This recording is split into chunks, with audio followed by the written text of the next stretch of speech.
Okay, so welcome to today's explanation. Today we will be talking about the second condition, right? But to do that, we first need to review a little bit the first conditional because the function is a little different. The first conditional, as you remember, talks about possible future situations, right? They are possible. It means that it is a situation with a very high chance of happening, right? And we had the structure where you had the if clause, right? And the main clause. You had the if, the subject, and the present simple tense verb. So you have the verb should be in the simple present in the if clause, and in the main clause you will need to have the subject with will and want and the infinitive verb, right? So in this case, remember, you could also use other models like can, and I'm going to give you an example for you to remember the structure, which is if I save money this month, I will go visit you, right? So this is a very likely possibility to a likely situation, and in this case, if I save money, which is in the present tense, I will do this, right? So it is a very high degree of certainty. Now, for the second conditional, the structure changes a little bit, and also the function. Because for the second conditional, we will be talking about future situations with a very low chance of happening. This is why the second conditional is also known as the unreal conditional, right? Because it's like an imaginary situation and it is not very possible that this will happen. So, as in terms of structure, you will have the if clause and the main clause as well. You will have two clauses, and in the if clause you have the subject, but this time the verb needs to go in the simple past. In the main clause you will have again the subject and the rest, but you would need to use would or wouldn't if you want to make a positive, an affirmative, or a negative sentence. So in this case, after would, you need the infinitive verb, right? As with any modal. So we have an example here. If I won the lottery, I would buy a yacht and travel around the world. Yes? So as you see, you have the verb in the simple past tense, in the if clause, and you have would, right? Now, there is another option, because remember, you can swap the order of the clauses. So in this case, this is an example of how we can swap that order, and we have we would buy a house if we decided to stay here. So we still have the if clause, but it's starting here. Yes? All this is the if clause. If we decided to stay here. And at the beginning we have the main clause, right? And we still have would here. Yeah? So I could change the order and say, if we decided to stay here, we would buy a house. But what happens when you're writing this? If you have the if clause in the second position, right, then you don't use a comma. Remember, here you have a comma because the if clause is at the beginning. So if you swap the clauses, then you don't need the comma, okay? This is when you're writing, of course. When you're speaking, well, you don't need to know that, okay? Now, these are like some examples about the second conditional in affirmative sentences. But there is also another function that you have with the second conditional using the verb to be.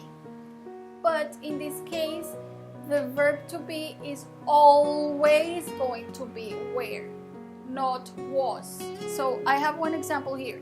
Like, if she were taller, she would be accepted in the team, right?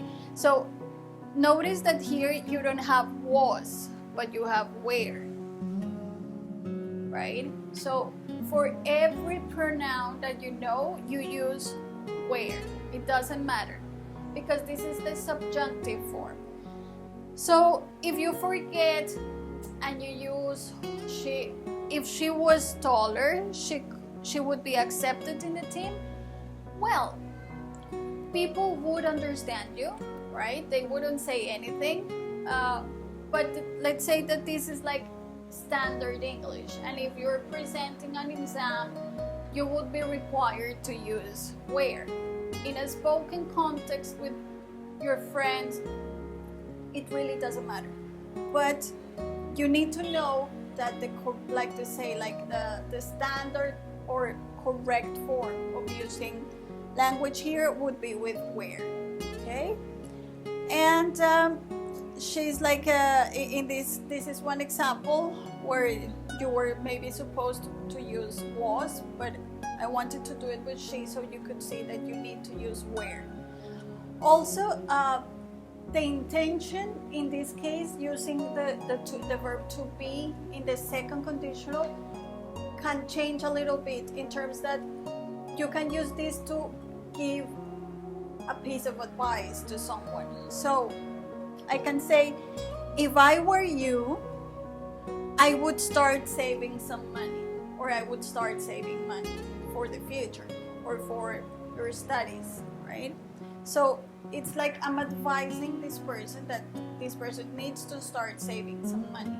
So if I were you, so if I'm in the other person's position, then I would do this, and I'm advising the other person. So I can say, if I were you. So this is a very common expression to give advice. Now, remember that we were discussing that in the first conditional you can also use the verb can or other modals. This can also happen in the second conditional. So I'm going to show you some examples in which you can change the modal, but then there is a little difference in meaning. Okay. Well, so these are the three examples. It's basically the same sentence, but we just changed the modal, right? We have would, might, and could. So we're going to see what is like the little difference in meaning here. Okay, so we have the same if clause. If I won the lottery, I would retire. Yes, that is something I would do if I win the lottery, right? So in that case, this is a certain result, right? So if I won the lottery, which is very unlikely maybe, but if that happens, I will do this for sure. I will retire in that case, right? So if I won the lottery, I would retire. So it's complete certainty here. Now, if I won the lottery, I might retire. So in the same case, given the case that I win the lottery or that I won the lottery, I would have a slight chance of retiring because maybe I don't really want to retire. Maybe I just want to continue working, and maybe I decide I want to retire and not work anymore. So in that case, we use might for an uncertain result, right? We're not sure. And finally, with could, if I won the lottery, I could retire. Yes, that means that I have the ability to do something, right? If I won the lottery, in this case, then I would be in a position where I would be able to retire. I could retire if I want, right? But maybe I don't want to, as I was speaking before. Like maybe I don't want to because I love my work. I love the people I work with, so I want to continue working with them. So in this case, I might not retire. But there is a possibility, and not just a possibility. It's something that I could do. I would be position to do it. That is the meaning, that's the change in meaning if we change for a different model. Okay, so this is just for today. That's the explanation. The idea is that now we're going to practice with some exercises, and if you have any questions, then you can ask me in class, and see you in class then. Okay, so bye.